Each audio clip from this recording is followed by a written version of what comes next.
to the container and app security.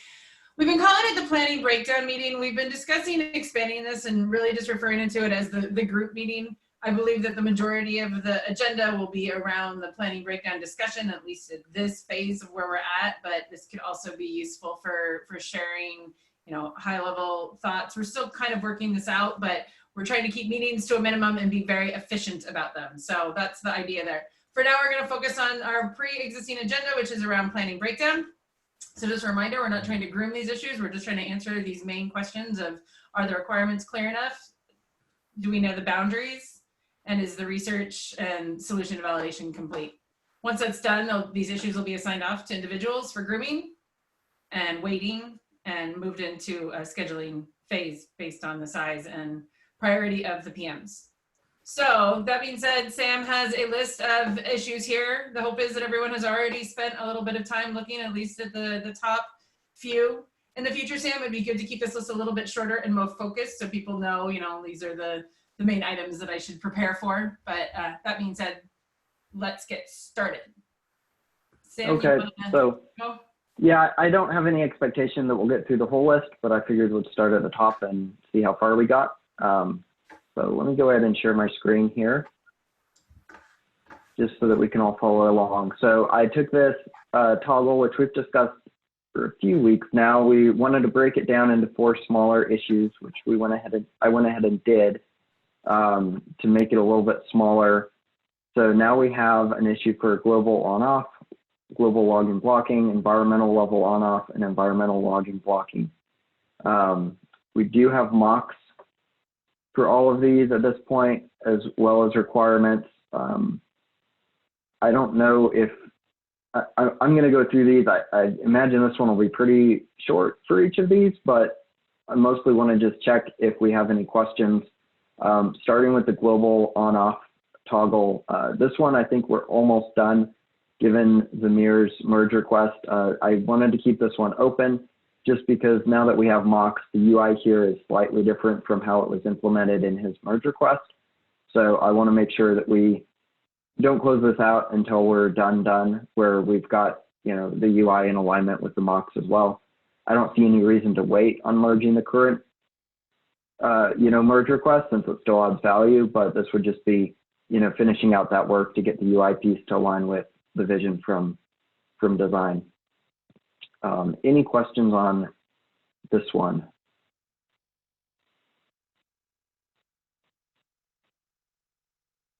Okay, I'm going to take silence as a no. Actually, yeah, go ahead. This is more of an item that I'm wondering if we should discuss here or not, but we are kind of referring to on and off as we're referring to on and off more generally, and I don't know if we need to break that down more. Namely, right now, when you're turning on and off, you're essentially uninstalling and installing the ModSecurity aspect, but there's really like 2 different elements that we are kind of glazing over, which is kind of the rule engine part, whether it's processing the rules, and then there's the audit engine part. So if it is in an off state, no logging will happen at all, but those can kind of be controlled independently. So I'm kind of wondering if that's something that we want to start exploring more of, which is essentially like what we have right now in terms of like the environment variable is like the rule engine, but we don't really have the audit engine independently toggleable. Maybe that's like a implementation detail or something that gets really specific, but I kind of soliciting feedback there, and if that's something we need to discuss more. Yeah, so I can clarify that a little bit. I don't envision a state where customers will want it blocking but not logging. So really there are 3 states. Either it's off, meaning no logging or blocking, or you have the logging turned on but the blocking turned off, or you have them both turned on. So this one is really just about enabling and disabling it entirely. So this is how you would shut the whole thing off. And then this story separately allows you to switch modes between, and that's the wrong mock, switch modes between logging and blocking. So once it's enabled, you would get a drop down here, and you can put it either in logging or blocking, which would turn the rules engine off, but leave logging on, or, well, logging is on in either case. in this state. So it would either just turn the rules engine off or on, but logging would always be on. And then this toggle would either shut everything off or turn everything back on. Does that help clarify? Yeah, I think so. I think that makes sense. I guess I would say the way that we had this set up before would be turning logging off in the sense of alleviating the issue we had previously, was actually just disabling the rule engine. But if we want to like fully disable, then cool, that makes sense to me. Yeah, this is maybe just a little bit of a stronger disable where you're actually shutting it off entirely. And if you wanted to leave it installed and running, just not enforcing anything and logging only, then you would have it enabled and switch this to logging mode. And so that's where we have this broken down into two stories. The first one is just the on-off, which again, I think Samir's done. Samir's probably like 90% done with that work, short of just making the UX, you know, the UI align with the mocks. And then the next step would be adding that secondary toggle between logging and blocking when it's enabled. So those are those two issues. The next two that we broke this down into deal with exceptions at the environment level. So this is a global setting. And then as you drill into the operations environments page, Andy actually has a small but tiny walkthrough there. Let's see, you can now have a protection button up top, which will open out this environment protection drawer. And this section we broke into two as well. So the first issue would be everything above this line, essentially right here, where you can turn it on or off at an environmental level. It would have to be turned on globally to be able to turn it on or off at an environmental level, but that way you could have it on globally, but disable it just for one specific environment. The use case here, or an example would be, you know, say I want to test this thing out, but I don't want it on in production yet. You would turn it on globally, and then you would turn it off for your production environment. And then the final issue we have is adding the ability to differentiate between logging and blocking modes on a per environment basis. So here again, you could either revert to the global default, or you could apply, you know, blocking or logging separately, where this would override the global setting that was set earlier. So again, in use case would be you could have all of your environments set to blocking, except for your production environment. You want to have that in logging only mode because you're not quite ready to start enforcing policies on your production instance. Can I ask a question about this one, Sam? Yeah, absolutely.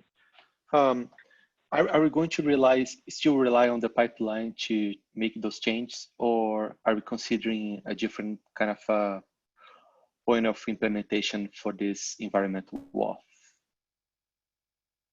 So in my requirements, I intentionally did not describe how that change gets implemented.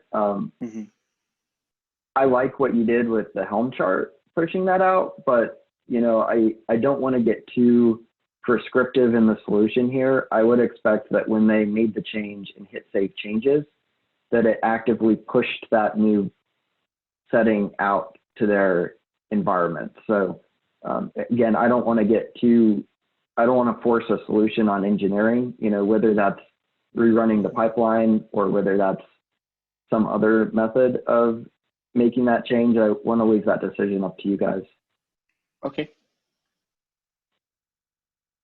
I'm also, maybe I'm missing this, but I feel like I'm not really quite processing the difference between these two settings.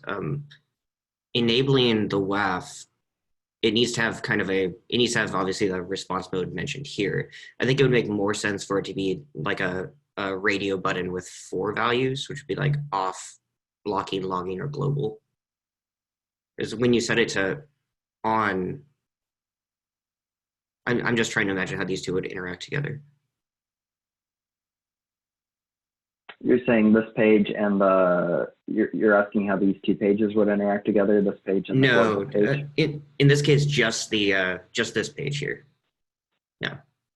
Right, so I think Andy's got mock. So like if you flip that to disabled, you would essentially end up in this state. I don't know if that answers the question you're wondering. I guess I would wonder if if you're flipping it on, then you're implicitly setting it in a given state. So is it implicitly on by default if you're toggling this to on?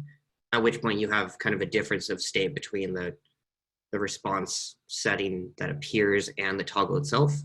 They're kind of operating on the same thing, but I feel like there's like an implicit decision that's being made for customers. Okay, so I think the initial state is going to go back to this global setting. So if this global setting is enabled, then by default, this would also be enabled. And if the global setting is disabled, then it would be disabled and you would not be able to enable it because it's disabled cluster-wide.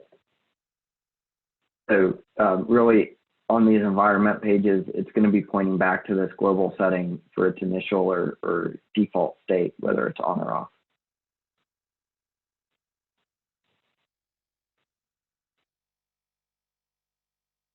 Did that answer your question or not quite? I think it does. I need to think about this more. But yeah, I think that covers it. And by default, the global default would be selected. You know, this is an exception basis, so we're not going to pre-select blocking or logging down here for them. You know, the default scenario when you come onto this page, assuming it's enabled on the global settings, would be enabled and be set to the global default.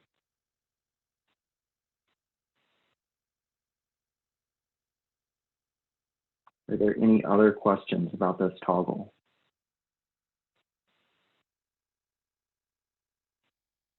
We just kind of went through 4 issues really quickly, but they're also interrelated that I imagine if anyone has questions or if we feel that one of them is ready for moving into grooming, that chances are all 4 of them are. So let us know. And thanks, Sam, for considering and making a number of the changes that I recommended via comments earlier today. Yeah, absolutely. I appreciate the review. So do we feel these ones are ready for grooming or where are we at?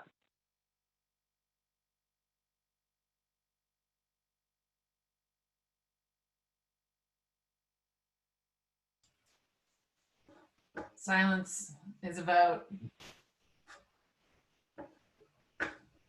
I would say that the global ones are kind of more straightforward in terms of direction, but the environmental one is still, we might have more questions to ask about them. I would have to dig more into that before saying that we can do grooming on that. But that's just my take. That's fair. And it's not like questions can't be asked after this point.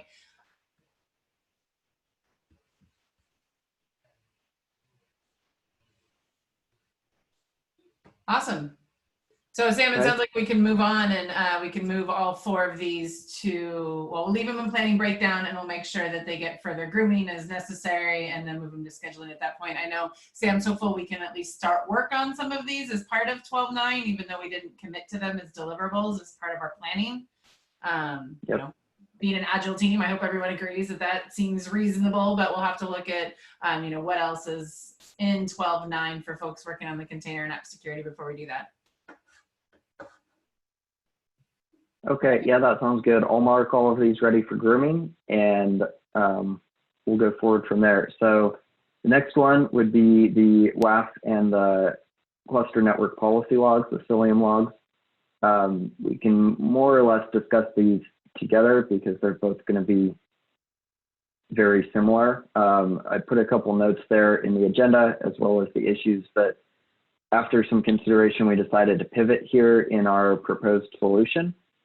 And rather than displaying the logs in GitLab proper, we are looking at just exporting the logs out to a SIM, or as Wayne noted, or a central logging solution. So not that we don't want to display the logs in GitLab, we do, but we also are going to need to send them out to a SIM anyway, and sending them out to a SIM is likely to be much easier for us. We don't have any sort of dependency on work from the monitor team, and it's just overall a much shorter, easier, smaller chunk of work that's going to, be a better MVC for us to start delivering value and at least making the logs visible to customers. And to clarify, or to add that is the scope of this to send to a customer who already has a SIM or centralized logging solution, not to implement that for them. That's right. Which most customers who would be buying Ultimate likely already have. The other is that, yep, right there. Yeah, I wanted to call that out again. It's a good comment, Sam. And then additionally, it doesn't preclude us from making this available to customers inside GitLab itself. So we're still going to do that.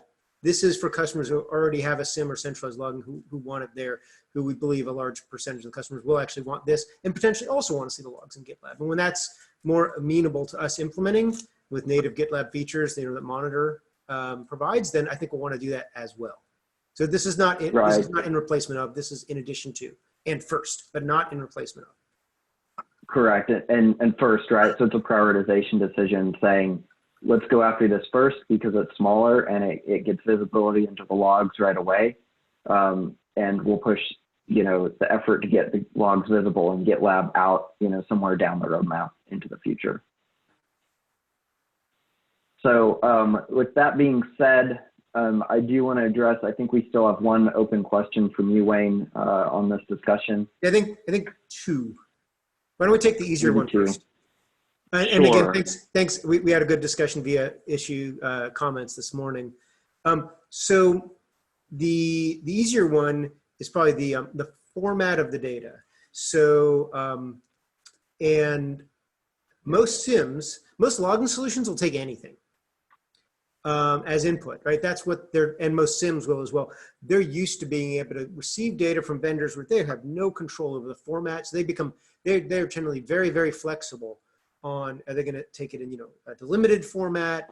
Are they going to take it in REST? Are they going to take, in JSON? They're going to take it in XML or something else funky. There's all sorts of funky stuff out there with SIM vendors support like thousands and thousands of sources. So if the comment there is, format of these various formats, I think this is going to create a little extra work for us that is unnecessary to support various formats. I think we should support the native format that ModSecurity already logs in.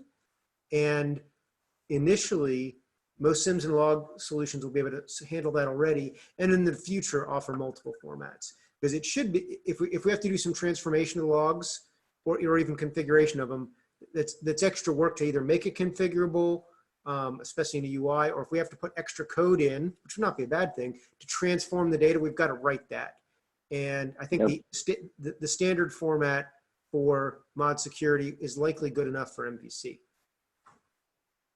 So I have an open question here of, what is that default format? Just, before finalizing the requirements here, I would like to just verify that it's something normal and something, that's going to work. It sounds like there's a high probability that it's going to work, but it'd be nice to just confirm that format so that we can actually reflect that up in the proposal and say, this is the format that we'll be sending it in, which also happens to be the default. So I'm generally in agreement with you, Wayne, on that one.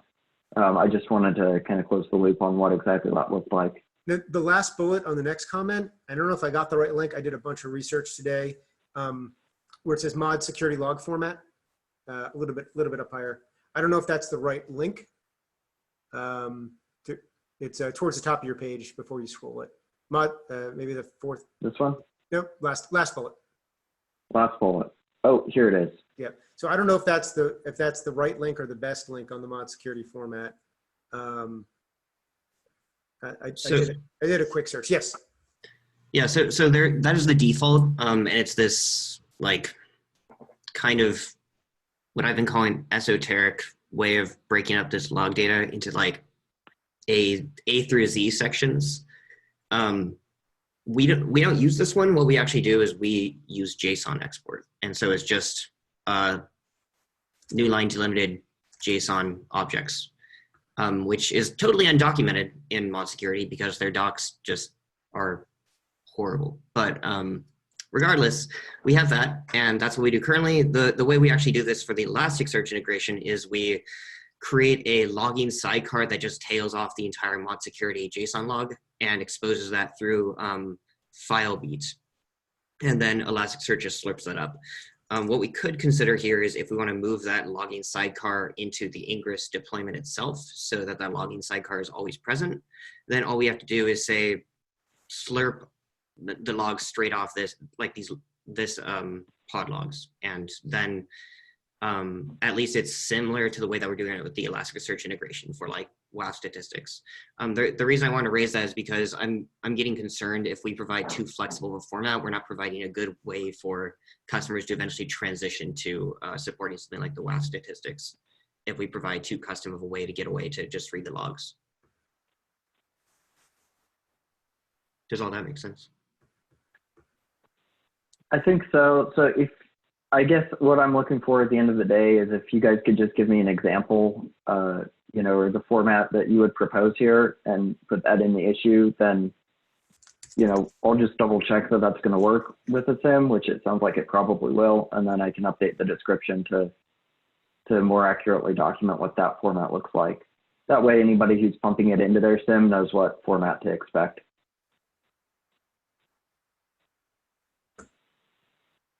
Okay, cool. I'm happy to leave my comments on this issue then. Yeah, that would be great if you could do that. So the other is, so taking a step back, just to the context for everybody. So watch the clock. So so customers are generally going to be, you know, using Auto DevOps in their Amazon instances and or Google and or Azure and or their own instances of Kubernetes, right? So at least at Amazon, there's a centralized logging solution called CloudWatch, and there's similar things for Google and Azure. Google, it's called Stack Drive, I believe. In Azure, it's called Monitor or Log Monitor. And sometimes people will send logs to those, so they have a centralized place for logging, so they can see everything happening in their environment, no matter what it is, security or otherwise. And then they'll send a subset or potentially all of those logs to a SIM vendor, like Splunk or IBM or Logarithm. I got those names from the Gartner Magic Quadrant, the top three in the furthest right. Sometimes they'll send it directly to those SIM vendors. That's a possibility as well. So in the research I did, it's like one way to get data, at least a CloudWatch, Stack Drive, and Azure Monitor, and then I also looked up some examples for Splunk. I didn't look at IBM or Logarithm, is to use FluentD as a daemon set. So it runs on every node, and then every pod on that node can send to that daemon set, that container that was configured to run on every node. And then it has FluentD has all sorts of plugins for these various things like CloudWatch, like Stack Drive, like Monitor, Azure Monitor, and that might be keyword, might be a good way to do this. The way we have it written so far is send the logs via syslog to an IP address, a configurable IP address and port. And that might be good enough. It may not be, because if the SIM is running inside Kubernetes as well, or the log collector for the SIM, that's just a thing hanging off the SIM that is they use to receive logs. If it's in Kubernetes, the IP address is going to be ethereal and change, right? Or ephemeral, sorry, not ethereal. Ephemeral and change, but maybe it's not. Maybe they're doing it a different way. Maybe it's not running in Kubernetes, so it's less likely to change, etc. So I'm not saying FluentD is the answer. I'm saying it's a potential way to go about doing this, so we can get the data to these various things.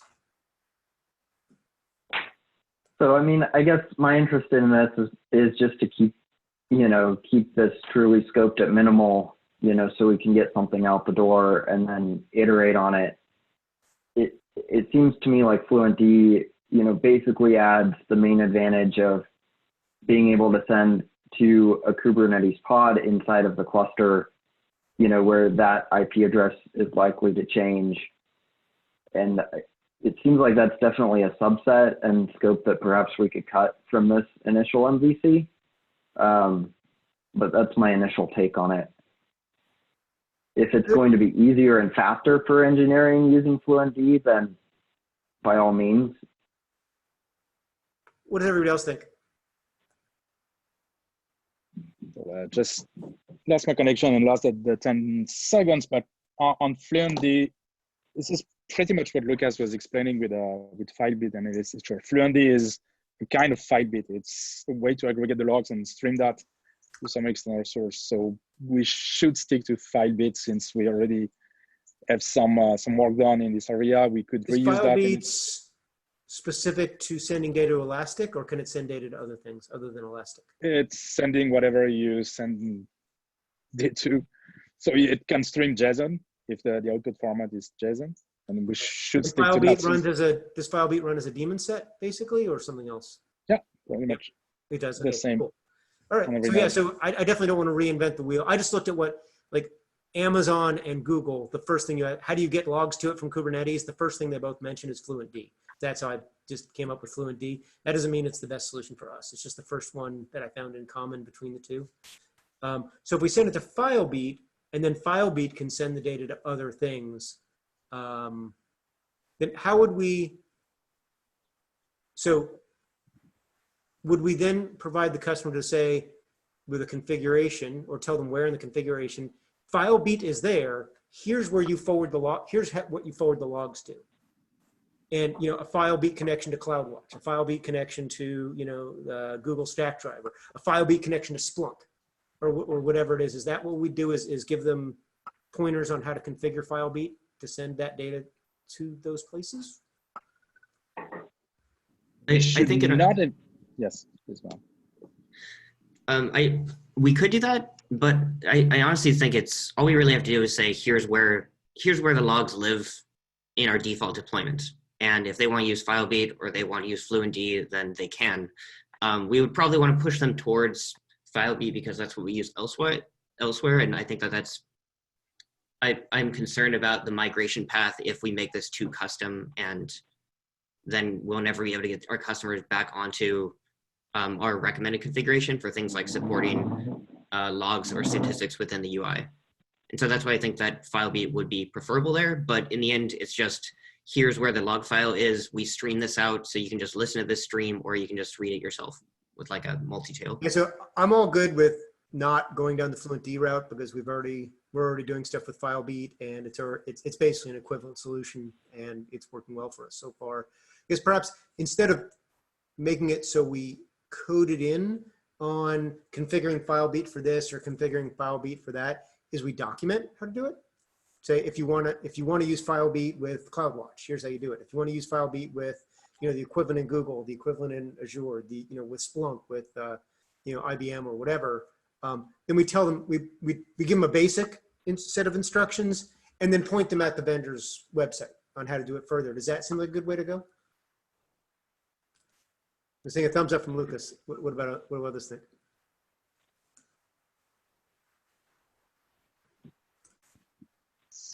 So I know we're pretty much at time here. I don't want to keep things too long. I guess just as a parting question, I would say, you know, based off of our discussion today, is this still the right UI that we would show in GitLab? Would be a way for them to configure an IP address, a port, a protocol, and a format, or perhaps not a format if we're just standardizing on one?